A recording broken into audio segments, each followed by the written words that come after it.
अरे तू आज एवढा आनंद दिसत आहे. तुझ्या एवढ्या आनंदाचे कारण तरी कोणते? नारदा, आनंदाचं एकच कारण तुम्ही शिवशंकराला प्रसन्न करून त्याच्याकडून असा वर मागून घेतलाय की या त्रैलोक्यात मी ज्याच्या मस्तकावर हात ठेवेल त्याचा तात्काळ अजिंक्य झालंय. अरे या देवावर एवढा विश्वास ठेवणे बरे नाही. हे नारदा, म्हणजे आपलं नेमकं म्हणायचं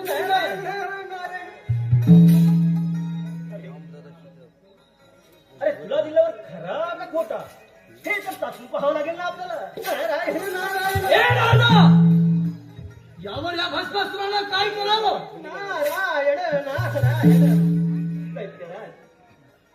सृष्टीची निर्मिती ब्रह्मदेवाने करावी. तिथे पालनपोषण मात्र विष्णूने करावं. शेवटी संहार मात्र महादेवाच्या हातात. मग मला सांग, महादेव तुला सवड भगवत देतीलच कसा? नारायण नारायण. अगदी बरोबर आहे तुझं. हे नारदा, त्या घोसाड्यानं मला वर देण्यास विलंब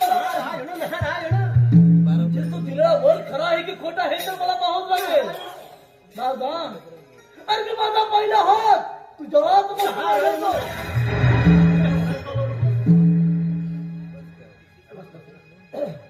हा वर तुला जारी दिलाय का? महादेवाच्या डोक्यावर हात ठेव. महादेव का जळून भस्म झाले. या त्रिभुवनाचा एकमेव स्वामी तू. हे नारदा, अगदी बरोबर आहे. तो कैलासावर आता शिवशंकराच्या मस्तकावर हात ठेवून त्याची तिरून बोल पार्वती हे माझी धर्मपंथी म्हणावतो.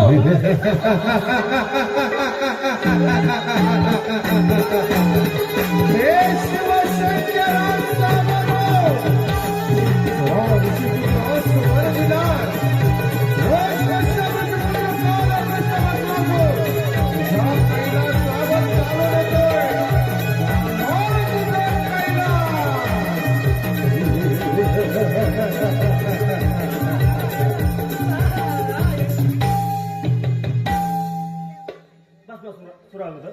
आपणच कैलासावर पोचलं पाहिजे. नारायण नारायण. या मानवाया ठाई जन्म पुन्हा पुन्हा नाही.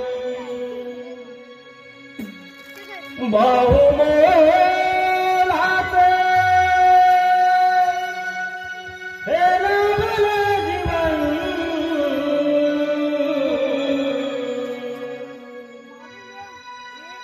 बहुमोलाचे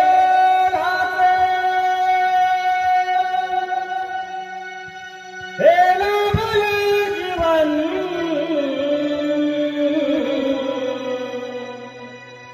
मानवा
भोलेनाथ प्रणाम माते नारायण नारायण भोलेनाथ सोपं दिला तो बस फार उन्नत झाला आहे आणि तो आपल्यावर स्वारी करून येत आहे नारायण नारायण हे शिवशंकरा एवढ्या तत्परतेन मला वर दिलास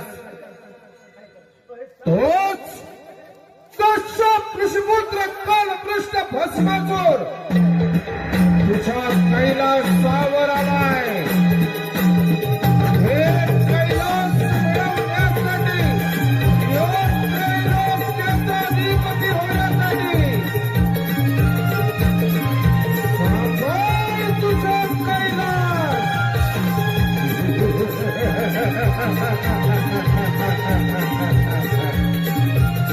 या त्रैलोक्याचा सम्राट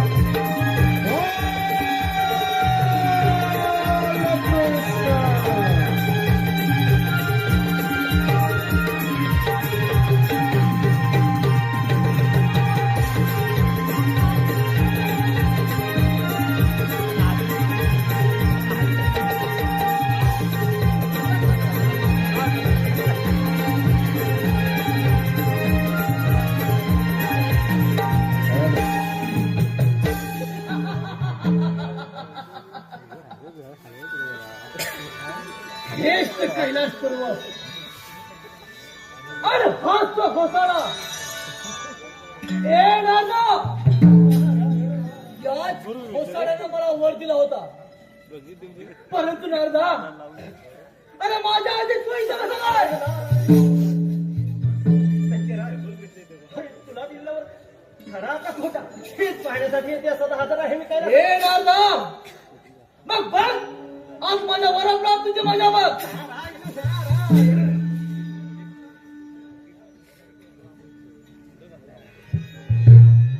ए घोसाळ्या इतक्या तत्परतेने मला वर दिला होतास ना मग त्याच वरात माझ प्रसिद्ध घेण्यासाठी मी वर आला आहे अरे एकदा का तरुण तुझा राजा झाला की तुझी ही रूपवान पार्वती हिरवाण पार्वतीने माझे धर्म मध्य बनवलं आहे एक तर ही पार्वती माझ्या कमी कर नाहीतर मी माझा हात तर मस्त काढून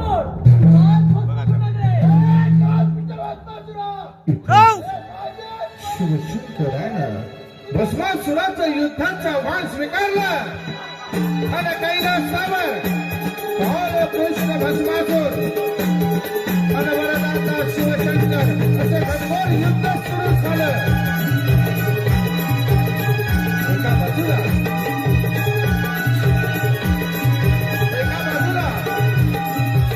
ऋषिपुत्रास वर दिला तो कालकृष्ण भस्मासूर आणि दुसऱ्या बाजूला त्याने वर दिला तो शिवशंकर असं घनघोर युद्ध सुरू झालं आणि त्याच युद्धाच्या मध्यवर्ती देवर्षी नारद उभे राहिले दोन्ही बाजूनी शस्त्रास्त्रांचा मारा होऊ लागला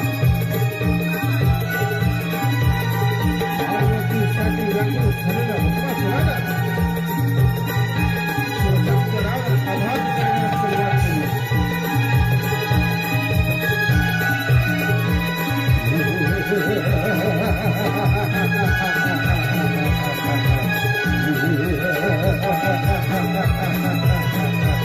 दोन्ही बाजूनी शस्त्रास्त्रांचा मारा सुरू झालेला आहे आणि त्याच वेळेला महादेवानं आपला वाहन असलेल्या नंदीत आदेश केला आणि देवर्षी नारदाने हे युद्ध थांबवलं अरे महादेव तर पळून गेले आणि त्यांची रूपवान पार्वती ही नारायण तो शिवशंकर जरी माझ्या विचारातून पळून गेला असला तरी हा भस्मासूर तुला सोडणार नाही ए नारदा तो शिवशंकर जरी हा पाताळात गेला तरी हा भस्मासूर तुला सोडणार नाही थांब शंकर थांब मला हवी तुझी रूपवान पार्वती थांब शंकरा मला हवी तुझी ही रूपवान पार्वती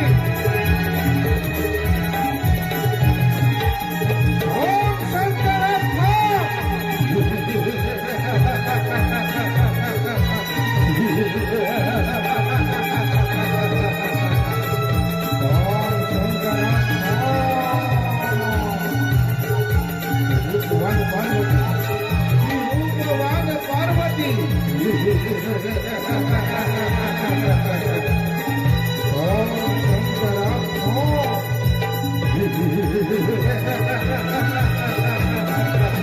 मला हरी तुझी ती रूपवान पार्वती. ओम शंकरा ओम.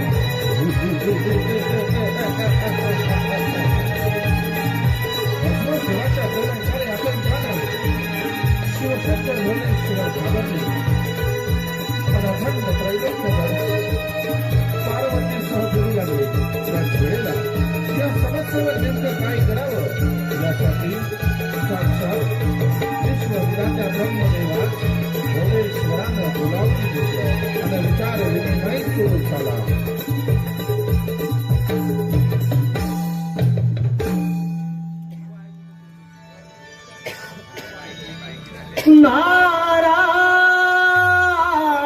नारायण नारायण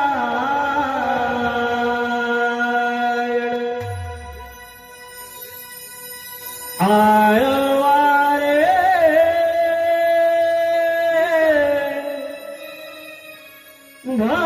भगवंता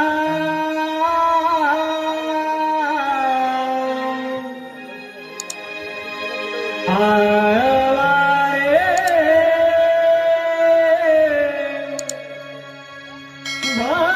भगवंता सदा चालता बोलता सदा चालता बोलता सदा चालता बोलता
नारायण नारायण सारे ब्रह्मांड एकाच ठिकाणी नारायण नारायण. पोलिसांनी दिलेल्या वयानं त्यांचा भक्त कालदृष्ट याने सारं त्रैलोक्य उद्ध्वस्त करून ठेवलं. नारायण साऱ्या देवांना सळो की फळं करून ठेवलं. नारायण नारायण. माते, आपण मुळीच काळजी करू नका. माते, आपण आपल्या पुत्रास येथे बोलावून घ्या. ते येथून नारायण नारायण. तुझ्या कृपेचा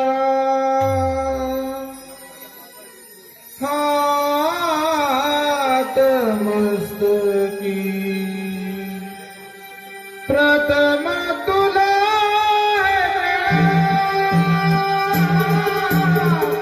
प्रथम तुला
काळजी करू नकोस.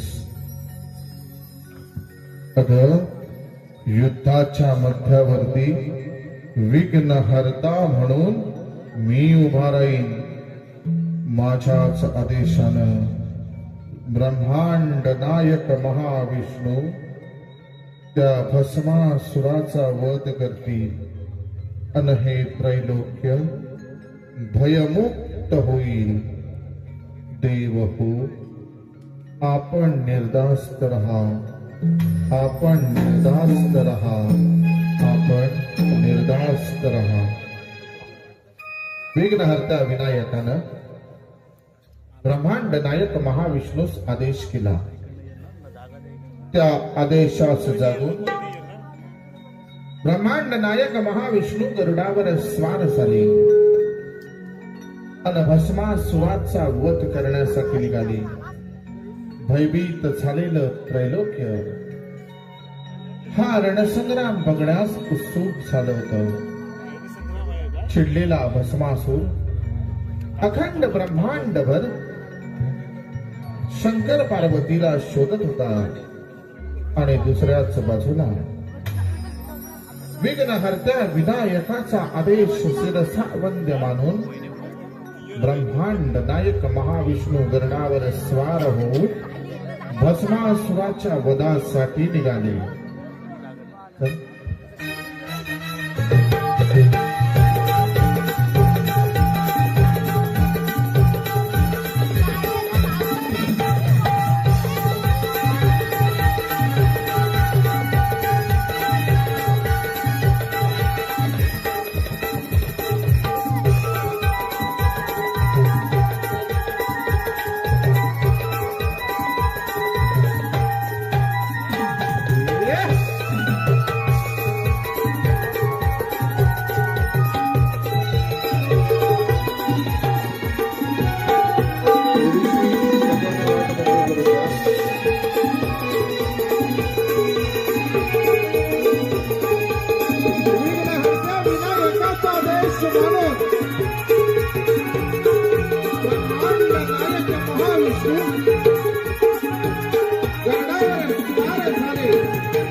वध करण्यासाठी निघाले.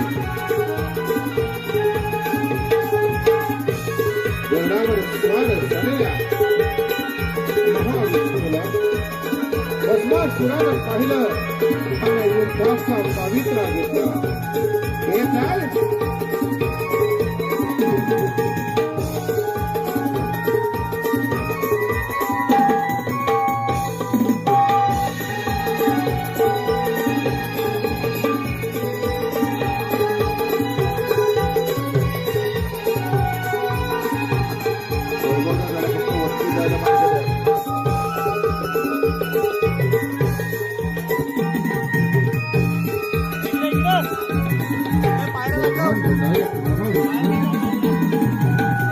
भस्मासुराच्या सवय उडाली.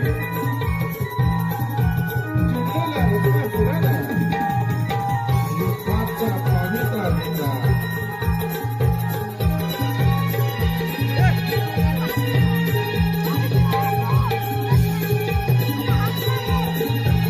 आणि क्षणार्धात ब्रह्मांडनायक महाविष्णू अंतर्धान पावले. दिसे नासे झाले.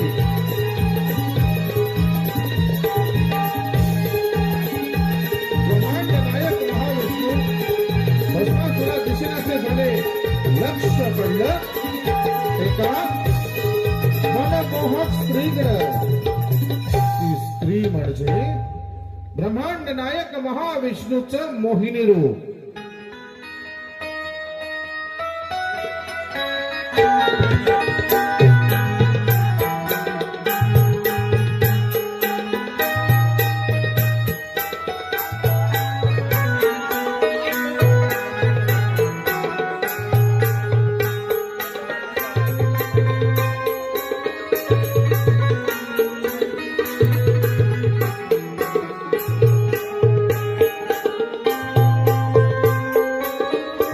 ब्रह्मांड नायक महाविष्णूचं हे मोहिनी रूप. मोहिनी भस्मासुराच्या जवळ येऊ लागली. तिच्याचा मनमोहक गदा. भस्मासुर पार्वतीला विसरून गेला आणि मोहिनीच्या मागे मागे फिरू लागला. वाह! सुंदर, अति सुंदर, त्या पार्वतीपेक्षा सुंदर. ए सुंदर, अगं तुझं नाव काय? मी मोहिनी. आणि आपला परिचय? हे मोहिनी. अगं या त्रैलोक्याचा सम्राट कालपृष्ठ भस्मासुर म्हणतात मला. आणि या भस्मासुराशी तुला विवाह करायचा आहे. ए मोहिनी, अगं तुझ्या या रूपावर मोहित झालेला हा भस्मासूर अगं तुझ्याशिवाय तर राहू शकत नाही. चल मोहिनी, आपण या क्षणी जाऊन लग्न करू.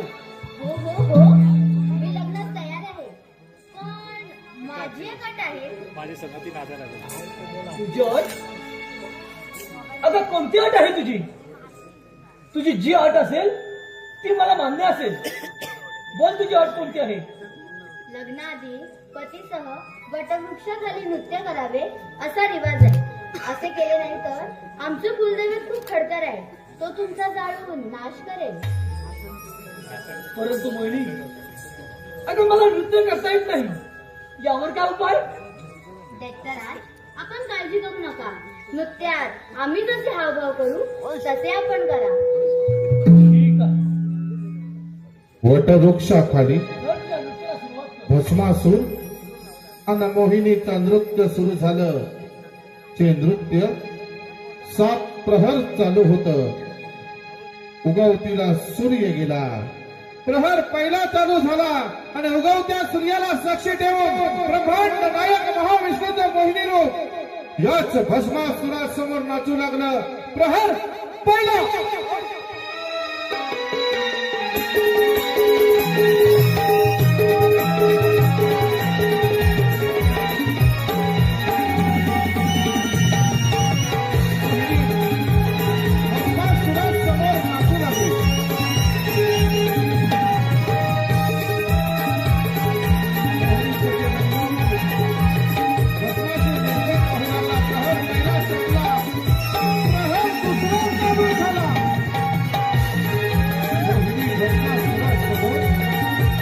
वेधून कपडे घालू लागली.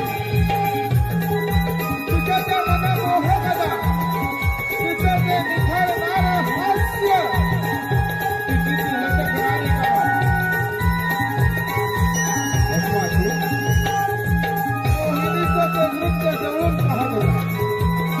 आणि अशातच प्रहर दुसरा संपला, प्रहर तिसरा चालू झाला.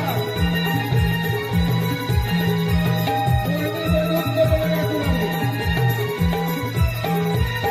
मोहिनीचं ते नृत्य भस्मासूर जवळून पाहू लागला. आणि अशातच उगवतीचा सूर्य मशालीच्या दिशेने करू लागला. प्रहर तिसरा संपला.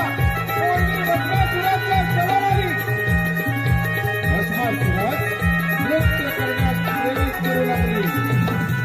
आणि चौथ्या प्रहरी भस्मासुरानं मोहिनीचे नृत्यास सुरुवात केली. भस्मासूर मोहिनीचे नृत्य करू लागला. प्रहर चौथा संपला. प्रहर पाचवा चालू झाला. नृत्य करणाऱ्या भस्मासुरास पाहून मोहिनीनं आपले हात कमरेच्या दिशेने सरकवले.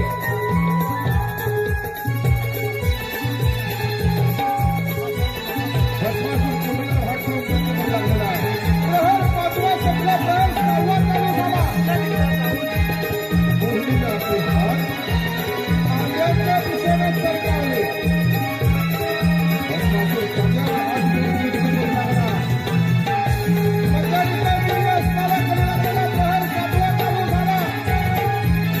मोहिनीनं आपले हात मस्तकाच्या दिशेने सरकवले. भस्मासूर देखील मोहिनीप्रमाणे नृत्य करू लागलेला आहे. सातव्या प्रहरी अस्ताला जाणाऱ्या सूर्याच्या साक्षीनं मोहिनीनं आपले हात मस्तकावर ठेवले. मोहिनीनं ते हात मस्तकावर ठेवतात. भस्मासुरानं मोहिनीचं अनुकरण केलं आणि स्वतःचे हात मस्तकावर ठेवले. भस्मासुरानं हात मस्तकी ठेवता जागीचा ज्वाळा पसरला. भस्मासूर सरून भाग झाला. हे नृत्य